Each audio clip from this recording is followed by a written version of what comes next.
Hello, hello, hello, and a massive warm welcome to the Soul Sync podcast. In this episode today, it's just you and me. Firstly, I hope you're keeping really well. Haven't we had some lovely sunshine in England recently? It has been beautiful, but I'm sitting here today on a Thursday afternoon looking out and it's a bit dull and grey and overcast. I wanted to do this episode today because I wanted to talk about some things that have been going on in my life, and it has been really busy. I'm actually recording this episode today feeling pretty tired, and I was going to do it yesterday. I was about 10 minutes into recording the episode yesterday, and then I realised I didn't push the record button. So rather than do it all again, I thought I'll just do it today. So, first of all, if you're watching this on YouTube, I've never done a solo episode on YouTube before, believe it or not. Some people might say I'm camera shy, perhaps, but I'm not. It's just that I haven't had a camera to do it with other than a webcam. So I got a new camera, and then over the last few weeks, I've been trying to get to grips with something called Adobe Premiere Pro, which is editing software, but it is so complicated, but I'm finally starting to get my head around it. So first of all, I've been single now for about 6 weeks, and I was dating someone for about 4 or 5 months. And what really got me interested in that individual at the start was the fact that he was spiritual and whatnot, but it didn't work out, and I've been single, and I've been using this time to really sort of work on myself and really just nurture and give myself lots of self-love and care. And it's really been all stations go. I've had a lot of things going on in my life.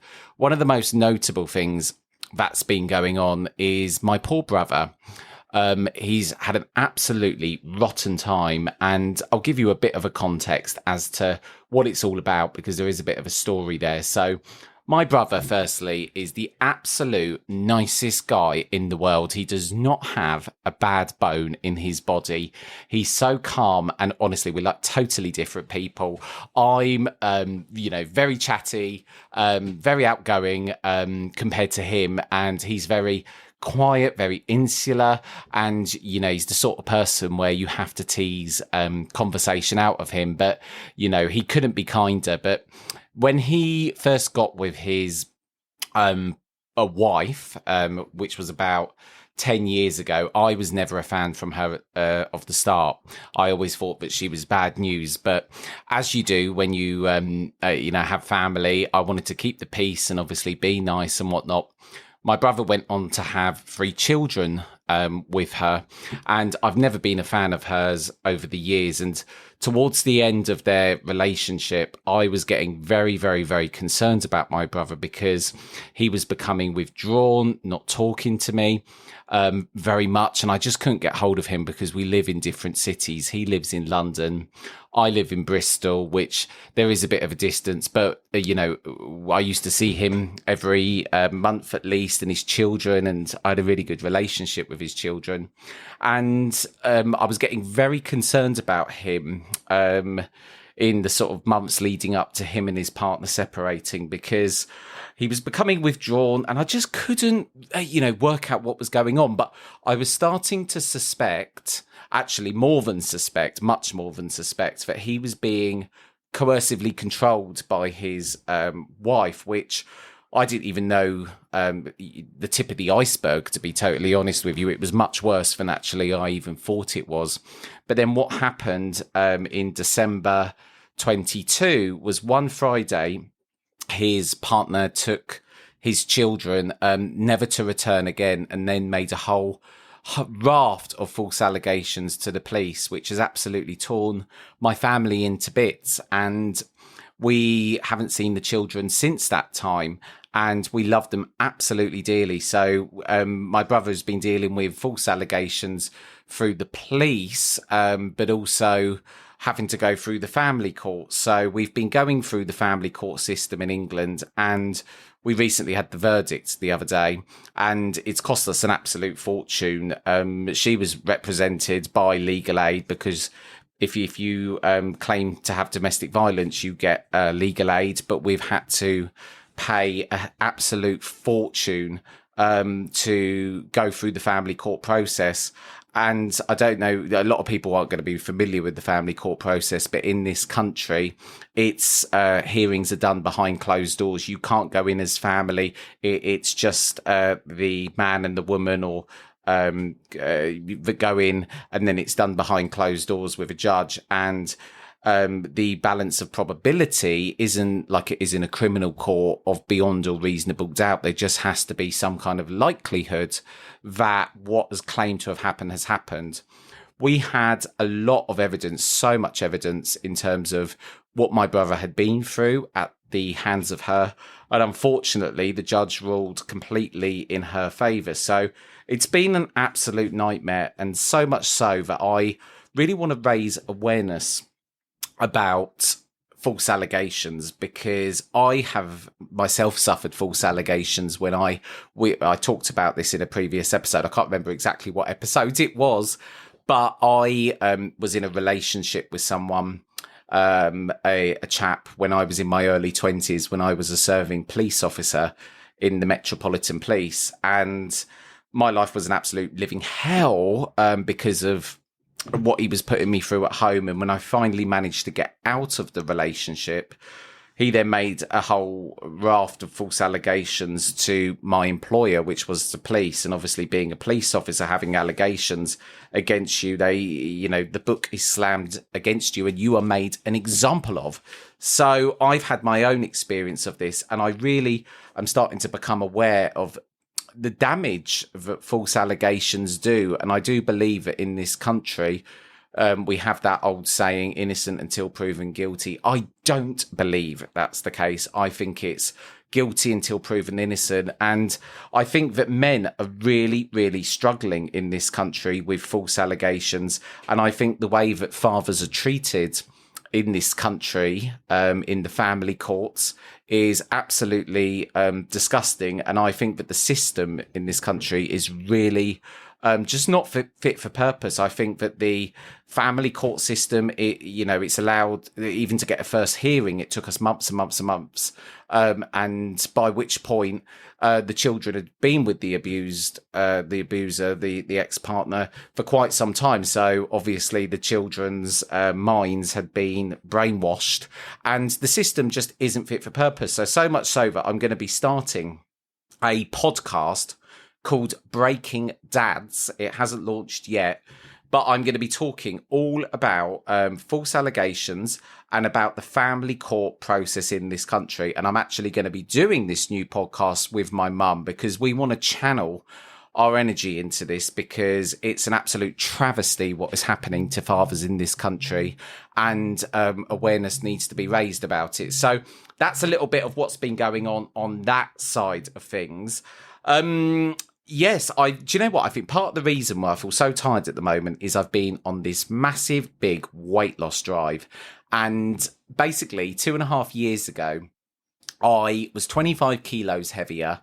And when I look back at photos of me 2.5 years ago, you could tell that I wasn't confident. I used to always say that I was confident because I think that was my outward projecting persona.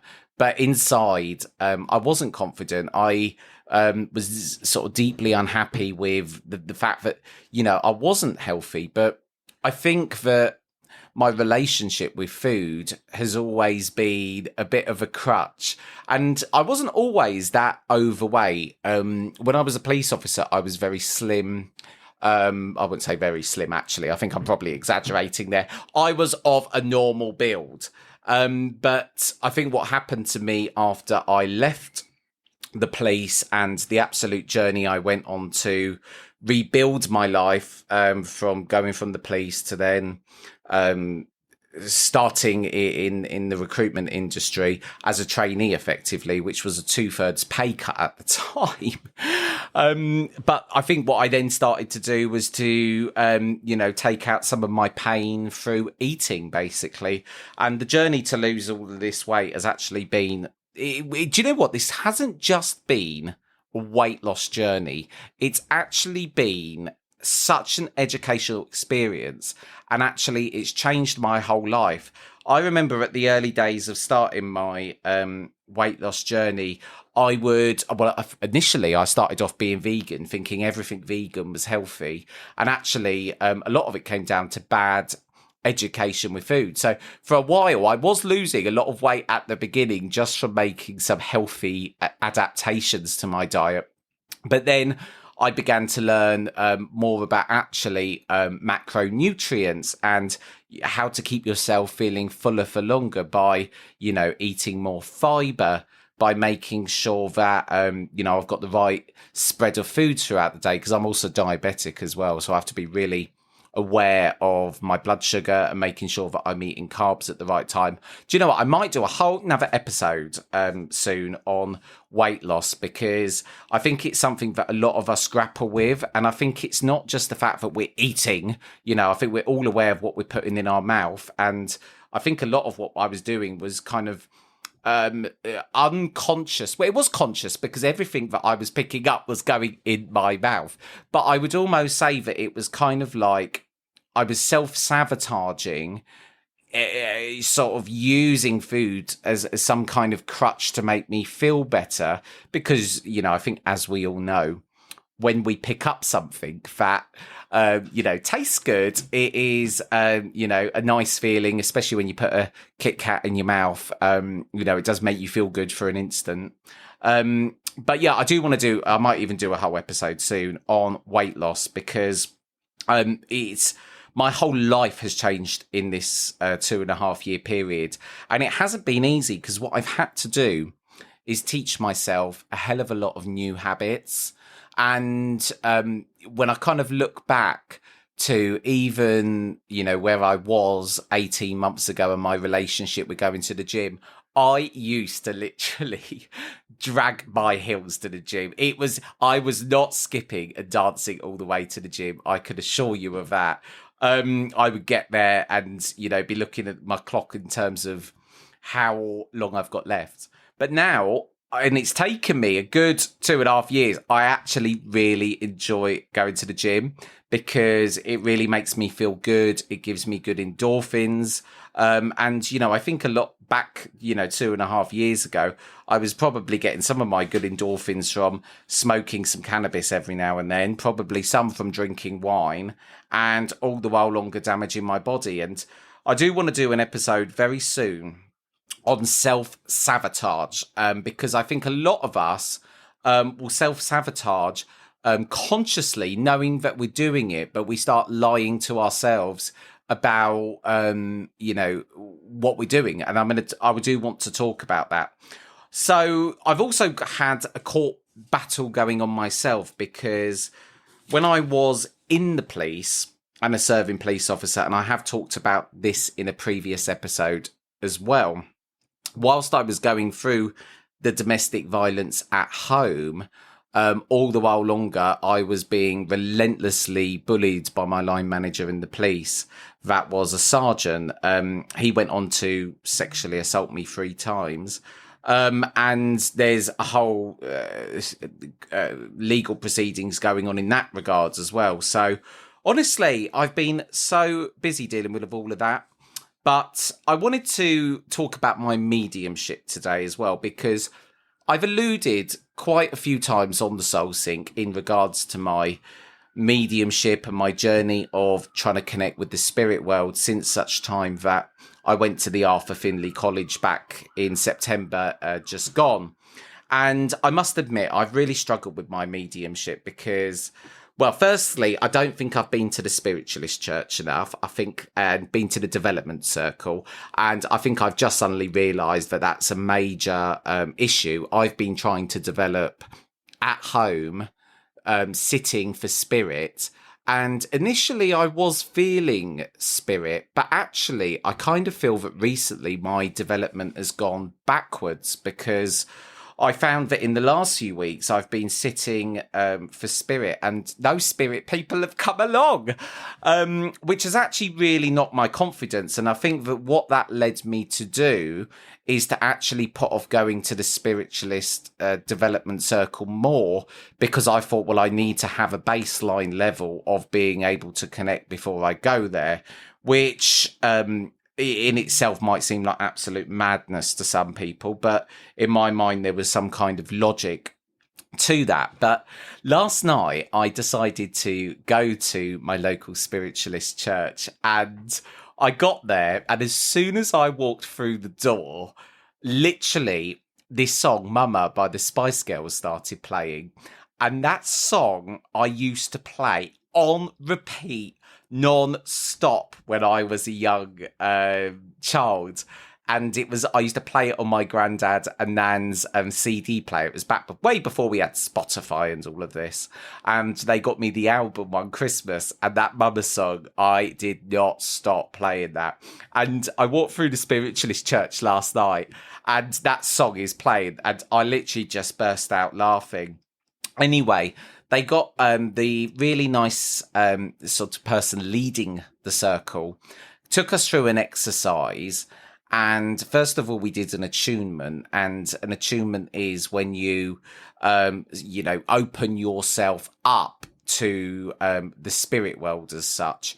Some people might call it kind of sitting in the power or sort of connecting with oneself. But I actually like the word attunement because it makes me sort of think, oh, yes, I'm tuning into the spirit world. So then we proceeded to go through an exercise where the teacher said to us, right, I want you to, first of all, with your partner, the first thing that comes into your mind, I want you to think of something that's happened in the past, something that happened today, and something that you want to happen in the future. Then he led us on to do another exercise, which was we had to think of the first thing that came to our mind of something small. Then we had to think of something big.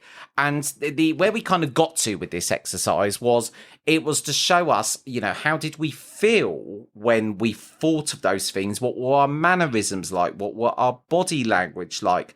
And that kind of led on to, for the teacher to sort of, I'm giving you a really bloody long explanation of this. I'm sort of thinking to myself now, I wish I'd just gone straight with what happened. I'm doing a long build up here. But what the teacher was trying to say, and the point he was trying to make, was when the spirit world is talking to you, very rarely is it like the spirit world is on a telephone, for instance, or a walkie-talkie and just talking to you like that. A lot of the time, it's kind of subtle. You'll feel it. You might suddenly, for instance, get a backache, and that could be a sign, for instance, of the spirit person having a bad back or whatnot. You could suddenly feel, for instance, a tightness in your chest, which could be an indicator of something else and whatnot. And I think you get the sort of drift of where I'm going with this. Anyway, I was very nervous because when I went to the Arthur Findlay College for the first time, honestly, like I've said in previous episodes, it just came to me. I didn't know how I was getting this right. I was doing readings for people, and it would just literally come to me. And I at first I thought, is the person just saying yes? But then, saying yes to almost, but I don't know what I'm trying to say, but I'm trying to say, was the person just giving me a yes, even though maybe I could have been wrong? Because although I believed in the spirit world before, I needed evidence. I needed undeniable doubt, and beyond all reasonable doubt, I needed evidence. And what happened when I was at the Arthur Findlay College was I gave someone a reading and she started crying, and I really felt, I knew that was a spirit person who'd come through, but I couldn't have told you how I'd done it. So I've done some readings since, and recently, I haven't done one for a very long time, mainly because I think my confidence has been in the gutter with it. And obviously, by not feeling the spirit people around me, that's kind of, made me, it's just made me lose confidence. So I was very nervous last night, and it was quite funny because the first ever time I went to the Arthur Findlay College and I did this, I went in with no nervousness. I was just like, right, I'm just going to get up and give it a go and da-da-da-da-da. And I was very fearless. But actually, because I, since I've left the college and I've been through this journey of not necessarily knowing how I did it, how did that sort of come to me or whatnot, it was all so easy at the college. It's kind of given my confidence a big knock. So I was nervous last night, and I got paired up with a very experienced medium, and she was great. So we did the exercise where me and her stood up. And actually, the first thing I say is I've never done a reading stood up. And so much so that with how it went, I don't ever think I want to do a reading sitting down again. I think I want to stand up every time. But it started where I stood opposite her. I closed my eyes. I did my attunement to the spirit world. And then I suddenly felt a tightness, a real tightness in my throat. Like my throat was actually hurting. So I said to the lady that I was with, I said to her, my throat, it's like, I've got such a bad, like a really husky throat. And I suddenly felt, I would say it was more of a knowing. It wasn't a feeling. I knew that I had a woman with me and I was getting a sore throat. And straight away, the lady that I was doing this for said to me, I think I know who you've got. And straight away I was thinking, oh my goodness, I didn't even think this was possible. And I started realizing, she actually picked up on this.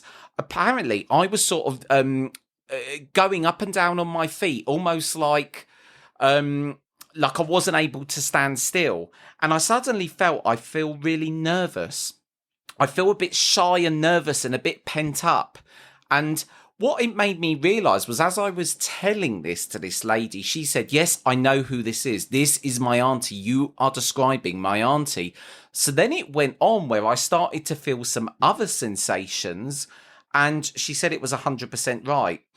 Anyway, that blew me away because, I think it was just what I needed in that moment, because I'd kind of come to the conclusion of thinking, am I actually able to do this? And I'm not going to lie, it has been really actually frustrating me, my mediumship, because I thought, I just really want to feel a spirit person, just come to me. I feel like I'm sitting at a bus stop, like Forrest Gump, and no buses come along.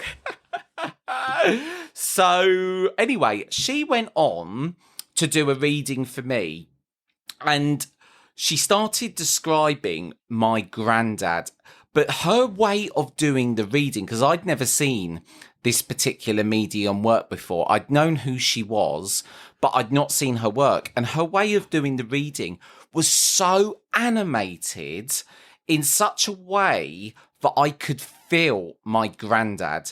And my granddad has come through in readings before. He has come through. He quite often likes to come through, actually. And people have given me evidence before, and I'm not going to lie, it's really touched my heart. And actually, it was a reading when I was at the college that kind of made me, truly believe that the spirit world was real, because the evidence I got at the college was incredible. However, last night, I nearly burst out completely in tears. I was having to hold my tears back because as she was doing the reading, she was doing it in such a way that I could feel my granddad. I could feel his energy. And it really just absolutely touched my heart.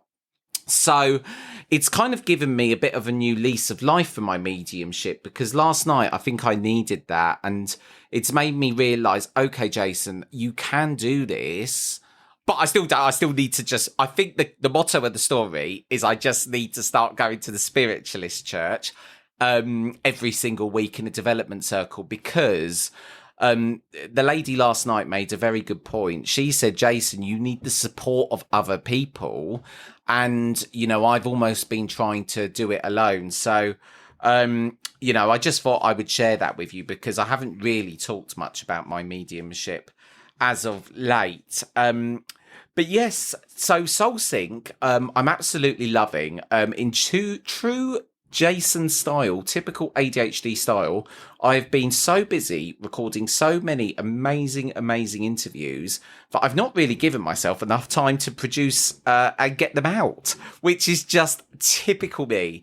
I'm sort of all or nothing. And, I do need to learn that, Jason, you don't need to go a million miles an hour all the time. But I'm actually really excited to share some of these interviews with you. I also wanted to let you know something else that I've been experimenting with, which, as I've said before on episodes, meditation and kind of getting in that space and getting in that zone and, then leading on to sitting in the power or whatever does not come easy to me. I do really struggle to get my mind to switch off. However, I've recently been, I became aware of binaural beats a while ago. And to anyone that doesn't know what binaural beats are, essentially, it's two separate... You have to wear headphones, first of all. And you have to wear headphones or it doesn't work. But basically, it's created by the convergence of two separate frequencies. So you have one frequency through one ear and you have a slightly different frequency playing in the other ear. And I'm going to do an awful job at explaining this, but basically the brain then fills in the middle and it can help you to get into different brainwave states. So what I've been doing is experimenting with delta waves, and delta binaural beats can aid in deep sleep, helping you to feel more rested. If you're in a beta brainwave state, binaural beats can enhance alertness, concentration, so they can be very useful for studying or working. And if you're listening to theta, a theta state is, my understanding of the theta state is actually what children are in until they're about age 13. And that can really help as well with getting those sparks of inspiration and whatever. But actually, it was when I spoke to Dr. Eben Alexander a few episodes ago. He's obviously an expert in this, being a neurosurgeon. And I didn't actually realize at the time that his partner, his wife, actually has a company called Sacred Acoustics that do very, very, very good quality binaural beats, and so much so that the technology they use is incredible. She's actually going to come on, the lovely Karen at Sacred Acoustics, in a few weeks' time to talk about binaural beats, how they work. She's also going to talk through the kind of science and what they've done in terms of brain scans and so on. But I've actually found them to really be beneficial to me because I feel that it just gives me that ability to get into that state more easily than just, it being me, myself and I. And actually, I've had my sleep, for instance, has been terrible. Since I had psychosis a few years ago, I must wake up 3, 4, 5 times a night on average. Don't get me wrong, I wake up, but then I will fall kind of immediately back to sleep. But I do have very, very, very broken sleep, and to the point where it's actually really upset me at times, because I just think to myself, why can't I just sleep through the night like I used to? But interestingly, since I've been listening for 15 to 20 minutes to the delta wave that operates at 0.5 to 4 hertz, I have been sleeping so much better. Like, I've actually slept through the night for the first time in a very long time, and I'm actually waking up feeling so much more refreshed, so much more energy. And I wanted to share these with you because I am going to get, as I said, Karen to come on to talk about the science behind binaural beats. And there's also monaural beats. They're slightly different. They're created by the acoustic convergence of two separate frequencies.